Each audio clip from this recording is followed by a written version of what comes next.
Yeah, I guess so.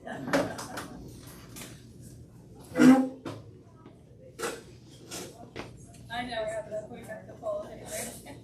Well, Titus has got a question. Yeah. I've long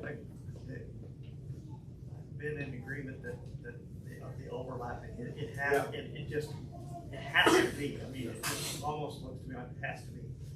But I just was noticing something this morning, and it's like the first seal, the Antichrist comes on the scene. The second seal, it happens, I mean, it's open right away. It says, and power was given unto him to that sat thereon to take peace from the earth. Well, like the first says, went forth conquering and conquered. That, to me, I guess I'm looking at that. That doesn't necessarily mean goes out and beats everybody down into submission right away. I mean, when you go to conquer a nation, sometimes there's other ways of doing it. Yeah. So I think from the beginning that was his goal, and it's seen that here. But when it says he has power given unto him that's out there to take peace from the earth, the way I look at that, he doesn't take peace from the earth right away, right then. You know, at the beginning of the tribulation, he doesn't take peace. That means if you take peace from the earth, that means it's going to be turmoil. Yeah. Okay, but if he's going to build through conquering, if he's going to build relationships and get this covenant made, I don't believe he's going to be starting a lot of wars necessarily. Maybe some, I don't know. But to me, I guess the overlapping, to me, that helps the overlapping part, because it doesn't mean at the beginning of that, when it says, I saw the second seal open, it doesn't mean that he saw him right away take peace from the earth. How I would handle that is, the first seal in regard to the Antichrist, the second seal is a distinct problem. So that despite the Antichrist's efforts, he's trying at first to bring peace through deception, delusion. I mean, he's going to have war against the 10 toes, against 3 of them to conquer them. But a lot of his effort, as you say, is going to be enticement. But he's got another problem that's going to mar his whole tenure, and that's that all these different groups, like in Matthew 24, it says nation against nation, kingdom against kingdom. He's got all this stuff happening, and he's not able to really resolve it. I mean, I agree. I agree. But what is he going to be able to say to appease? Although we know there's going to be some that are going to become believers and Christians. We know there's Muslims, they're going to be there. Jews. What is he going to say to bring about a covenant of peace, and something we can all agree on? Well, I think that's the problem that you're pointing to, is why in the middle of the week the woman that rides the beast is destroyed. Because I think the woman that rides the beast, from the very beginning of the world, from the rise of Nimrod and Babel, all the Babylonian religions and the spread to all the world, religion has always tried to dominate politics. They do this in the Hindu world, they do it in the Buddhist world, they do it in the Muslim world, they do it in the Christian world. And so we're going to have, after the rapture of the church, you're going to have ecumenism explode and accelerate, and all the nations of the world are going to come together. Right now, the biggest impediment to ecumenism is fundamentalist Islam. They're the only ones that will not compromise, except for Bible-believing Christians, and we're not part of that, right? So, when you have the Gog and Magog juggernaut after the rapture, it's associated with the Psalm 83 nations, all the Arab nations. That problem is decimated by fire from heaven.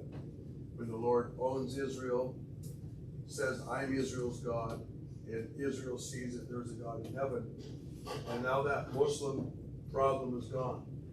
I think this is going to lead into the acceleration of the one world religion.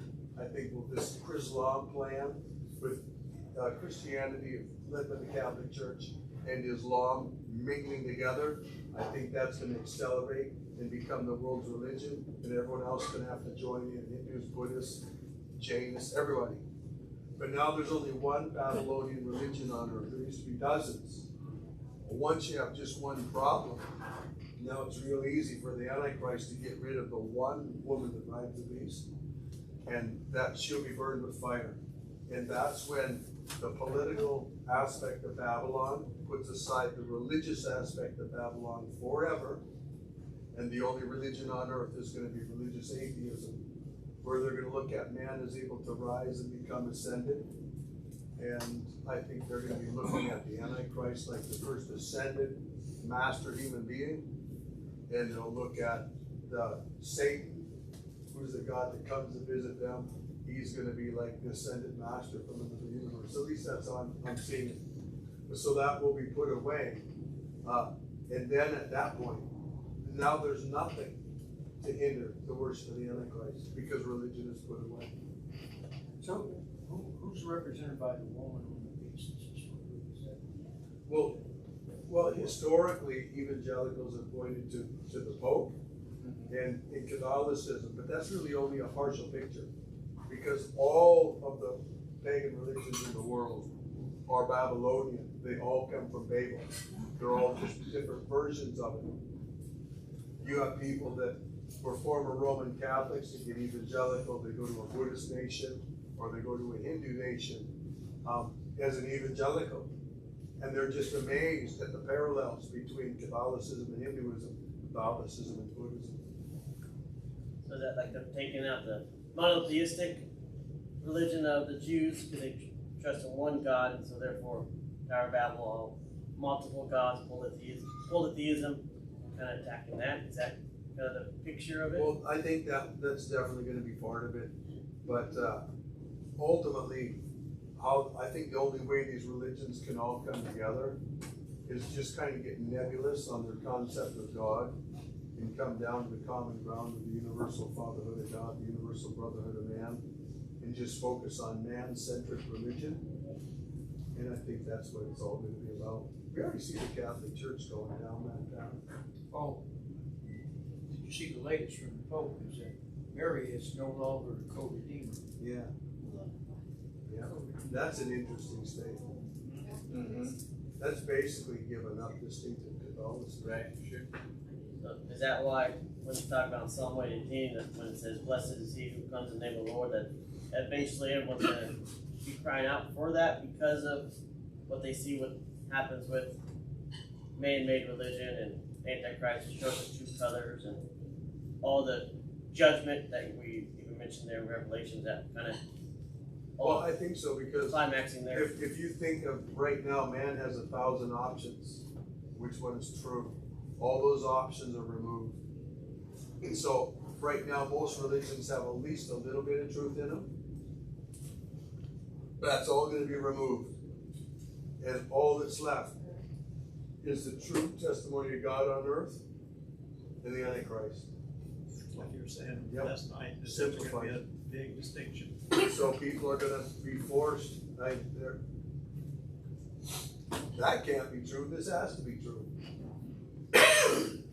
And it will be validated by the miracles of the two witnesses' work, by the miracles of the 144,000, by the miracles of the Spirit-baptized Jews. Pentecost 2.0. When do those 144,000 boys get saved? It will be early in the 70th week, but I'm not sure where. After the rapture? Yeah. Some people have wondered, well, where are you going to get 144,000 virgin Jewish boys? Well, the one thing I've been thinking about is the only explanation I've heard that kind of fits. There's a high percentage of Hasidic Jews around the world, and they have large families. They're like Catholic families. And the rapture of the church happens, and you could easily have 200,000 or 300,000 young men under the age of 16 around the world who are virgins, and the Lord would pick the ones that He's going to pick.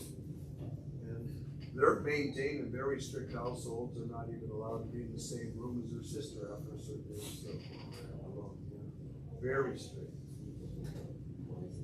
they're going down the path of almost arranged marriage, you know?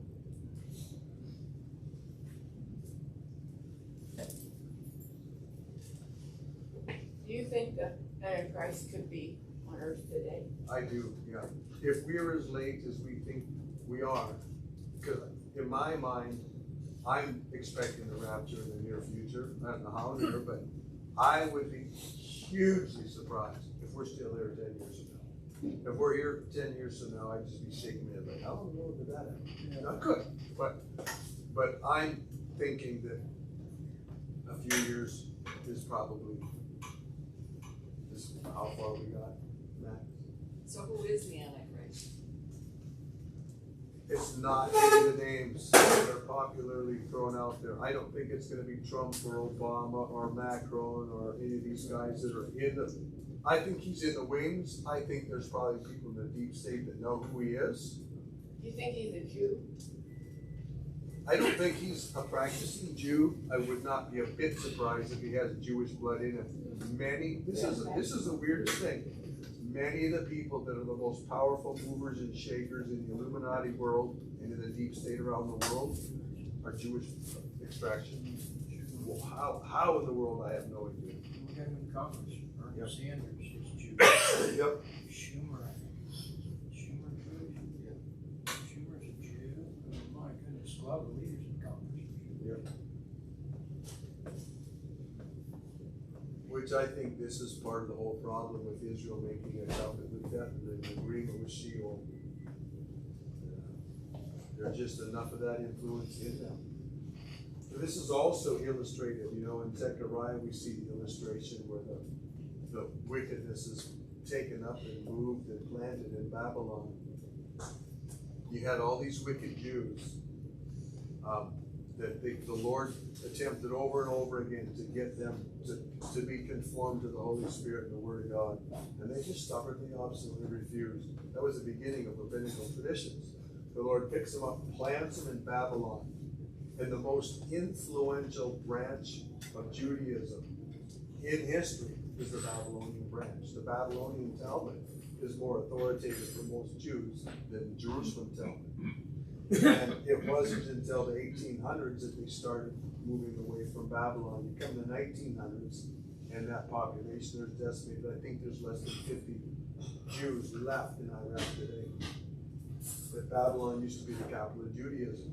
But they have this Babylonian Talmudic approach, a rabbinical approach to Judaism. It is defiled, it's perverted, and that's Hasidic Judaism to this day.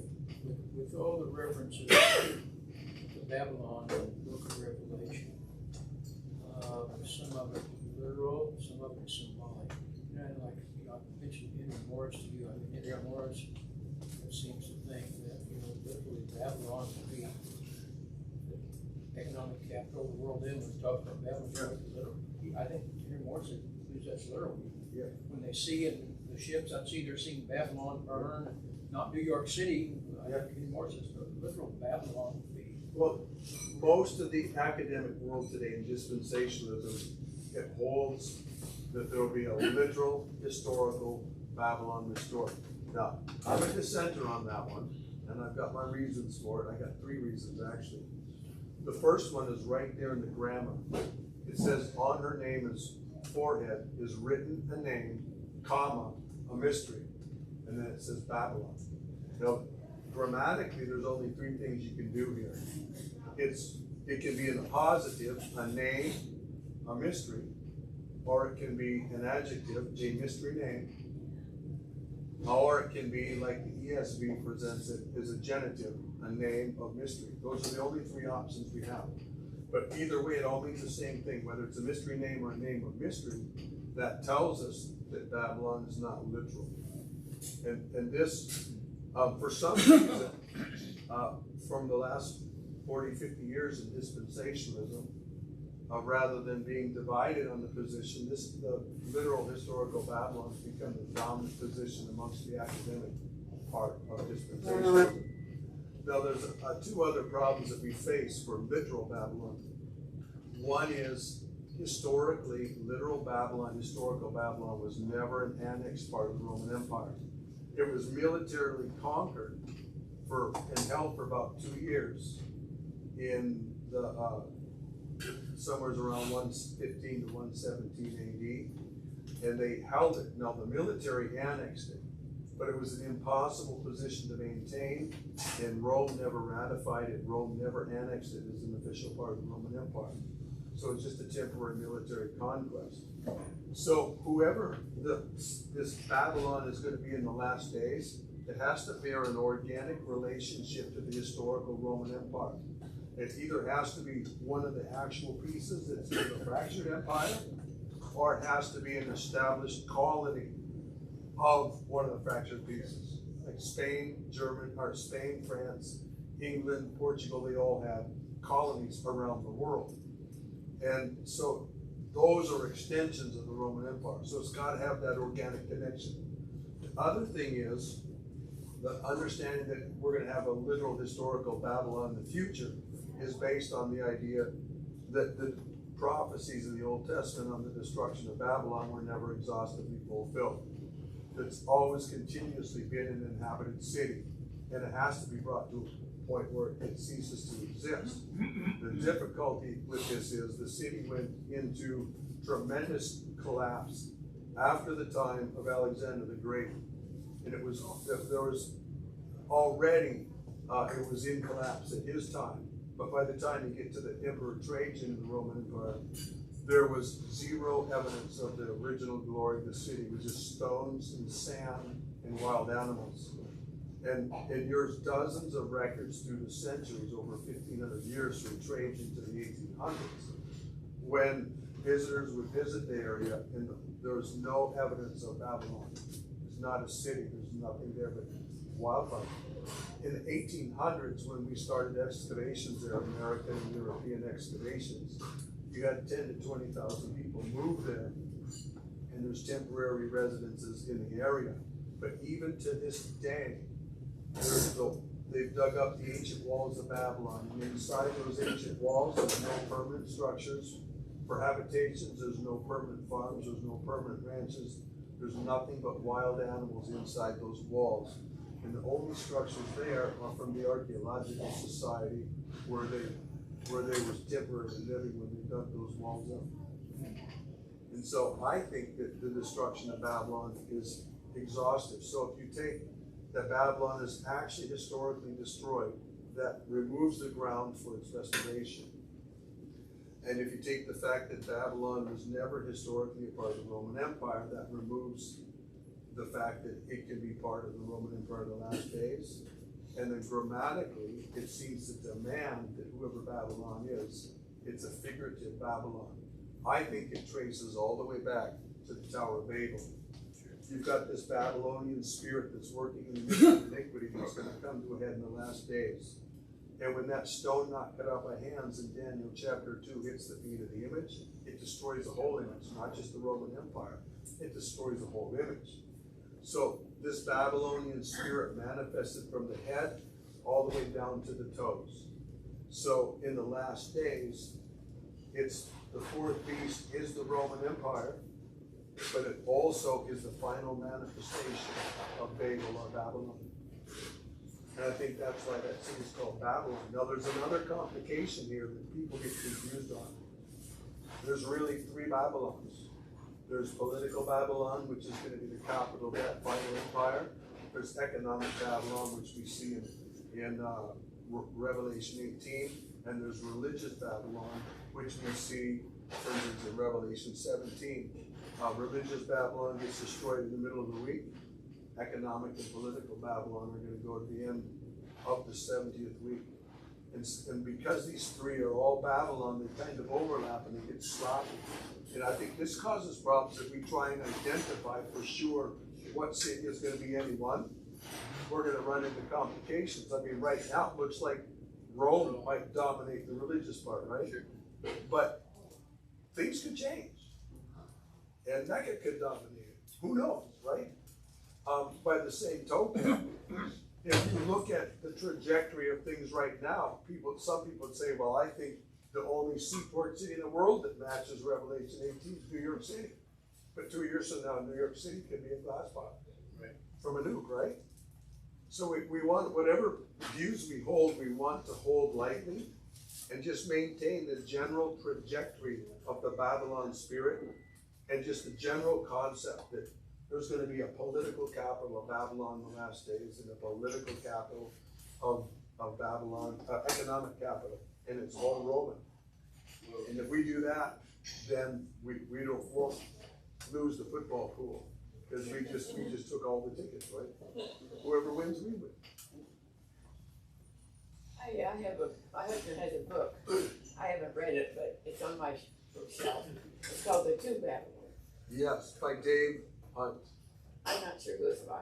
Alexander Hislop. Oh, Alexander Hislop, yeah, Dave Hunt did his modern version. I've never read it, but I have it. It's on my shelf. Yeah. My husband was gonna read it and he didn't get a chance to. Yeah, that's an amazing book. I could wish that every preacher would read The Two Babylons by Hislop. Well, if I find it, I'll give it to you, Pastor. And also, everyone should read The Woman That Rides the Beast by Dave Hunt. Fascinating book. Another little thing, in some of the things when some of these is about, in Revelation refers to not destroying the oil and wine. Yeah, Is that, I think, and again, I go back to Henry Morris, because some of that he believes is actual literally. Yeah. Literally, you don't destroy the oil, meaning the actual oil that's used to drive this economic engine, and wine could be something else. I said, what's your take on that? well, I'm taking it in a more general sense that famine there is gonna have the same effect that famine typically does. The basic foodstuffs are in a shortage, but the wealthy people are not gonna be that affected.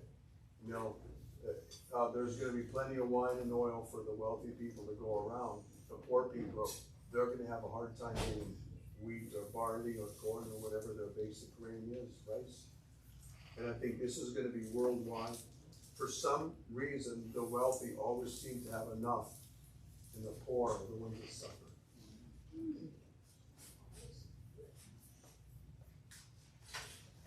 You know, it kind of makes you, when you look at that, it kind of helps bring some of this perspective to people like Bill Gates. Somebody's looking what they're proposing, they want to affect food supply, stuff. I'll guarantee you he did not take the shot. I'll guarantee you. But now he's kind of saying, oh, climate change isn't going to be the end of the world like I thought it was 10 years ago. Well, he has to go there, because now they're on that hobby horse of AI, and they have to have massive nuclear power plants to produce massive amounts of energy to dominate the world.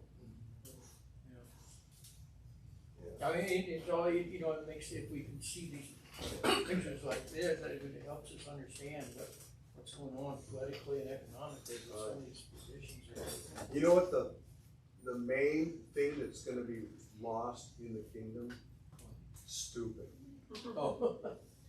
We will have a dearth of stupid in the kingdom. I don't like that word. Yeah. You know what stupid is? Stupid is not ignorance. You know, we can fix ignorance all day long. I don't like that word. Stupid is when people are committed to something that goes against common sense, against light, against truth. So when people embrace something like, oh, we're running out of oil. We're not running out of oil. There's more oil right now in the crust of the earth than we could use in the next 100,000 years.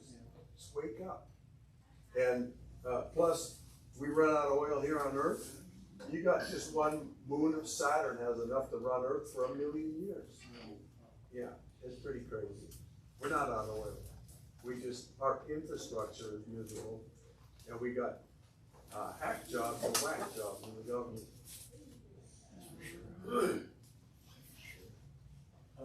But stupid is a moral issue. Stupid is when your heart is committed to something that intelligence would never be committed to. Could be insanity as well, right? Yeah, You expect a different result. Same kind of thing. Yep. I've discovered if people attack the preacher of rapture and it's just ignorance, I give them some facts. Oh, I'm gonna have to go back and think that over again.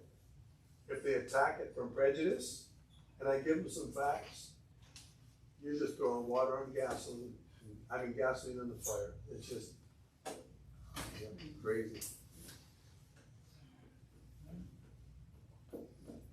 Anyone else? Thank you.